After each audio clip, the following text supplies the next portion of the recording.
Highway authority मुर्दाबाद। गरीब लोगों पे जुल्म करना बंद करो, बंद करो, बंद करो। गरीब लोगों पे जुल्म करना बंद करो, बंद करो, बंद करो। दुकानदार भाइयों को उचित मुआवजा दो, दुकानदार भाइयों को उचित मुआवजा दो। रेवेन्यू डिपार्टमेंट मुर्दाबाद, मुर्दाबाद, मुर्दाबाद। रेवेन्यू डिपार्टमेंट मुर्दाबाद, मुर्दाबाद, मुर्दाबाद। रेवेन्यू डिपार्टमेंट मुर्दाबाद। रहेंगे अपना हक लेके रहेंगे, अपना हक। आवाज दो, हम एक हैं, आवाज दो, हम एक हैं, आवाज दो, हम एक हैं। साडा हक इत्थे रख, साडा हक इत्थे रख। साडा हक। कि जहाँ पे जो कानून है वहाँ पे इम्प्लीमेंट नहीं हो रहा है। अभी मेरे पास है जे जो जहाँ पे जो इसका अलाटमेंट हो रखी है, इसके बारे में मैं बताना चाहता हूँ। जो अलाटमेंट हो रखी है, जो इनको गुमराह करे, इनका जो मुआवजा बना हुआ है वन टाइम बना हुआ है। जो वन टाइम मुआवजा बना हुआ है, पहले मैं ये पूछना चाहता हूँ एडमिनिस्ट्रेशन से, जो इनका वन टाइम जो मुआवजा बना हुआ है वो कैसे बनवाया गया। तो लैंड ओवर जो ओनरशिप है उनका डबल बना दिया, चलो ठीक है उनका डबल, इनका क्यों भाई अलाटमेंट? जब हमारे जहाँ पे 370 और 35 है ही टूट गई है, और जब इनको मतलब कि अलाटमेंट क्यों दी जाती थी? जो लेस लैंडदार होते हैं, जिनके पास जो हमारे जम्मू के नमूंदे होते हैं, और उन जो नमूंदे हैं उनको मतलब कि ये लैंड प्रोवाइड की जाती है, अलाटमेंट की जाती है, ना कि किसी को बाहर के आदमी को जहाँ पे अलाटमेंट किया। जब अलाटमेंट कर दिया, उनको ओनरशिप मिल गई भाई, उनको अधिकार मिल गया, उनका राइट मिल गया, तो उनका राइट मिल गया तो वो मालिक है। ये घोड़े हो गया कि वो सरकारी लैंड है, ये बोलते हैं वो सरकारी लैंड है। एडमिनिस्ट्रेशन इनको गुमराह कर रहा है कि ये सरकारी लैंड है। भाई ये सरकारी लैंड नहीं होगी, अब ये मालिक है। अब इनको दे दिया। अब 370 और 35 जो है जहाँ से टूट चुकी है, जहाँ पे पूरे सेंटर ला लग रहे हैं। अब सेंटर के हिसाब से जिसका 12 साल पोजेशन होता है वो कब्जादारी रहता है, और 30 साल जो मतलब कि इन्होंने रोशनी एक्ट भी तोड़ दिया, जो 30 साल तक सरकार पर कब्जा रहती है, जिसमें अधीनकृत है, वो भी मालिक होता है वहाँ का। मगर इन्होंने रोशनी एक्ट तोड़ दिए। अब जो चलो रोशनी एक्ट तोड़ा, जो सरकार की कोई पॉलिसी होगी, क्योंकि इन्होंने अपने कोई प्रोजेक्ट लगाने होंगे। नहीं, मुझे आप एक चीज बताओ सर, सारे डॉक्यूमेंट्स बने हुए हैं और उनके पास गुरदौरियां जो है सब कुछ इनके पास है। फिर इनको वन टाइम का मुआवजा दिया जा रहा है, तो वो मुआवजा कैसे? भाई ये मालिक है, अब इनका पूरा पोजेशन बनता है। 8 मंडले हैं, 7 फैमिली हैं, सातों बर्बाद कर दी। कहाँ जाएंगे? पहली बात है, हमारी सी यही रिक्वेस्ट है कि ये ग्रीन प्रोजेक्ट है, ये ग्रीन से निकालिए, ठीक है। मेरी यही रिक्वेस्ट है कि ग्रीन से निकालिए। अगर ग्रीन से नहीं हो पा रहा है तो जहाँ पे एक ओवरफ्लाई बना दीजिए, जिससे सबको बचाया जाए। क्योंकि लताड़ क्या, वो तो लोगों को मारने पे तुली हुई है। क्योंकि देखिए, ये कोई इतना बड़ा बाजार तो है नहीं है, कठुआ या जम्मू या इतना गाँव का बाजार था। रोजी रोटी का साधन इन दुकानदार भाइयों का यही था, एक एक दुकानें थी इनकी। उनमें से भी बेचारे मैक्सिमम जो लोग हैं उन्होंने लोन लिए हैं, बैंकों में इनकी लिमिटें चल रही हैं। किसी की 10 लाख की है, किसी की 5 लाख की है, कोई 15 लाख की है। ये सभी बैंकों के कर्जे तले दबे हुए हैं, और एक एक दुकान है। ऊपर से इनके बच्चे जो स्कूलों में पढ़ रहे हैं, पढ़ाइयाँ कर रहे हैं। ये तो इनको तो चारों तरफ से मार पड़ रही है। हम ये चाहते हैं कि प्रशासन आए, इनकी बात सुने। जो इनके अगर इनका सबसे पहले तो इनको दुकानों के बदले, हमारे इधर बहुत सी सरकारी जगह है, सरकारी लैंड है, इनके जो जगह के बदले इनको जगह मिली।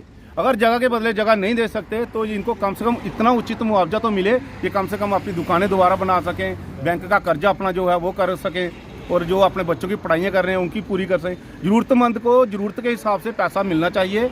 ये कोई पैसा नहीं है कि 3,95,000 पर कनाल, ये कोई पैसा नहीं है। नेशनल हाईवे पे कहाँ जगह मिलती है 3,95,000 की? ये तो सरासर इनके साथ अंधेर कर दी है। ये तो प्रशासन को दबाने पे है। क्या लगता है आपको कि ये पहले भी जो है उजड़ गए? बिल्कुल, केंद्र सरकार की जो दमनकारी नीतियां हैं ये इनको मारने पे तुली हुई हैं। ये आगे मरे हुए लोग हैं इनके पास।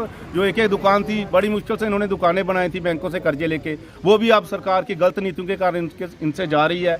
ये तो इनके साथ हो गया ना कि ये जबरदस्ती वाला हो गया। ऊपर से प्रशासन के अधिकारी आते हैं, चाहे वो पटवारी हो, चाहे वो तहसीलदार हो, वो इनको आके थ्रेट करता है, डराता है, धमकाता है कि जल्दी से जल्दी दुकानें खाली करो, नहीं तो हम सामान के समेत ही आपकी दुकानें तोड़ देंगे। ये कोई बात थोड़ी है। ये तो जबरदस्ती वाली सौदा हो गया। ये लोकतांत्रिक देश है, यहाँ पे लोगों को अपनी बात रखने का हक है। क्या कनाल जगह थी वो भी सारी बीच में आ गई है। ये तो पूरी दमनकारी नीति चल रही है। लोकतंत्र का कत्ल हो चुका है। सरकार जानबूझ के इनको मार रही है। मिली भगत है कंपनियों की, सरकार की, अफसरों की मिली भगत की बदौलत ये सारा खेल खेला जा रहा है, जिसमें ये गरीब लोग जो है वो पिस रहे हैं। इनका जो जम्मू का नहीं है, सवाल है जम्मू कश्मीर की जनता का। कश्मीर की जनता का हल होना चाहिए। कश्मीर का भी हो, जम्मू का भी हो। फिलहाल हम बात कर रहे हैं अपनी छानरोड़ियों की। अभी जो ये नेशनल हाईवे अथॉरिटी ने हमारी को लैंड को जो इन्होंने कैप्चर करने की कोशिश कर रहे हैं, तो इन्हें हमने ना सर पहले इनको जब इन्होंने नोटिफिकेशन निकाला तो हमने इनको सर एक मेमोरेंडम दिया उसी साहब, उस वक्त डीसी साहब राहुल यादव थे। मैं उसी वक्त उनके पास चला गया, मैंने कहा सर जो हम ये सर पहले तो ये बात है कि ये टोटली जो ग्रीन प्रोजेक्ट है सर, इनके पास ऑलरेडी जो ग्रीन लैंड पड़ी हुई है, ये हमारी लैंड पड़ती है जहाँ से ब्रोन में आती है ये, तो ये हमारी मार्केट को बचाया जा सकता है। देखिए जो गडकरी साहब ने जो संसद में जो अभी जो ये दिल्ली कटरा एक्सप्रेस वे जो जितने भी रोड ये बन रहे हैं नेशनल हाईवे के अथॉरिटी के थ्रू, तो ये इनको सर ये ग्रीन टोटली ये ग्रीन प्रोजेक्ट है, इसको जो है रेड या ब्राउन में लाने की कोई इसको अथॉरिटी नहीं है। तो ये सर ऑलरेडी इनके पास ग्रीन लैंड पड़ी हुई है। डीसी साहब को मैंने मेमोरेंडम दिया कि आपके पास जो है ग्रीन लैंड पड़ी हुई है, हमारी जो मार्केट है इसमें आ रही है, हमारे लोग जो बेरोजगार हो जाएंगे, जो मर जाएंगे मिट जाएंगे, इनके पास एक एक कमरा और एक एक दुकान है, इनके सिवा इनके पास कोई काम नहीं है। ये सभी बेचारे बहुत अपनी मुश्किल से गुजारा कर रहे हैं, इनके पास कोई इनकम सोर्सेज नहीं है, ना ही लैंड है इतनी। तो जो सर मैंने इनको मेमोरेंडम के थ्रू सभी कुछ बताया। देखो पहली बात तो ये है सर, हम इनको लैंड देने के लिए अगर ये लैंड लेना चाहते हैं हमारे से, हम इनके आगे गवर्नमेंट के आगे तो कोई अड़ नहीं सकता, हम इनको देने के लिए तैयार हैं। हमें जो पहले जो हमारे लैंड के बदले हमें लैंड प्रोवाइड कर दी जाए, हमें हमारा रहने का कहीं इंतजाम कर दे, हम ये लैंड छोड़ने के लिए बिल्कुल तैयार हैं। अब बाकी जो ये मुआवजा दे रहे हैं सर, ये बहुत ही कम दिया जा रहा है। देखो इनके जो सर्कल रेट है, इनके गवर्नमेंट के जो रेट है जो 27 लाख है हमारे गाँव में, तो ये 27 लाख से 4 गुना सभी जगह ऐसे दिए जा रहा है, 4 गुना ज़्यादा दिया जा रहा है, हमें भी 4 गुना ज़्यादा दिए जाए जो हम कहीं एडजस्ट हो सके। तो पहली बात तो हम ये इनका अब सर्कल रेट भी लेंगे। अब ये इनको डीसी साहब को मैंने मेमोरेंडम में लेके दिया था कि जो सर्कल रेट लेंगे, अब मैं इनकी बात जो सर्कल रेट भी लेंगे, अब हम लेंगे मार्केट प्राइस, जो मार्केट है जैसे जो कश्मीर में दे रहे हैं बाकी जगहों में दिया हुआ है वैसे रेट लेंगे, अब मार्केट प्राइस लेंगे, ना कि हम इनका सर्कल रेट भी लेंगे। अब पहली बात तो ये है। दूसरी बात हमारी ये है सर इनके आगे कि हमें बचाया जा सकता है सर, जहाँ से फ्लाइंग ओवर अब ग्रीन लैंड है, देखो जो ग्रीन लैंड पीछे हमारी इधर पड़ी, आप कैमरा लगा के आप देख सकते हो, वहाँ से सीधा जो लैंड है 300 फुट इन्होंने पीछे से कब्जा किया, वहाँ से सीधा सिर्फ जहाँ से कम ये सिर्फ 200 मीटर है, 200 मीटर पे अगर फ्लाइंग ओवर बनाया जाए तो हमारा पूरा अड्डा जो है बच सकता है, हमारे भाई बच सकते हैं और किसी को कोई नुकसान नहीं होगा। जे अगर फिर भी ये मारना चाहते हैं, हमें मारना चाहते हैं ये, तो हमें उचित मुआवजा दिया जाए जो बाकी वालों को दिया जा रहा है, तो लैंड के बदले हमें लैंड प्रोवाइड की जाए। हम इससे ज़्यादा कुछ नहीं कहेंगे डीसी साहब को भी।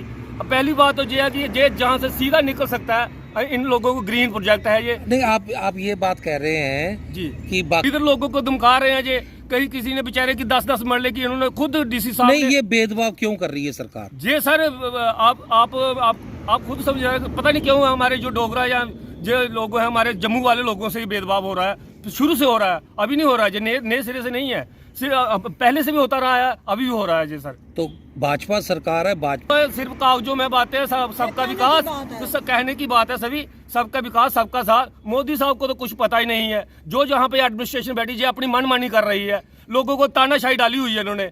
और मुझे खुद थ्रेट देने के लिए जहाँ पे जो है तहसीलदार आ गए, मैंने उनको रोकने की गई तो मेरे पे ब्लेम लगा दिए, कहते हैं कि आपने मारकुट की है, तेरे को अरेस्ट करवा देंगे, अंदर करवा देंगे। मैं इनसे डरने वाला नहीं हूँ, ना ही मैं इस प्रशासन से डरता हूँ। मैं खुद जहाँ का मालिक हूँ, मेरे दादा परदादा जहाँ के रहने वाले हैं। गवर्नमेंट ने हमारे से लैंड ली है, मुझे गवर्नमेंट ने कभी हमें कोई लैंड नहीं दी हुई है। हम जहाँ से 500 साल रिकॉर्ड निकाल के देख ले, हम जहाँ के रहने वाले हैं। जब पाकिस्तान हिंदुस्तान नहीं बना हुआ था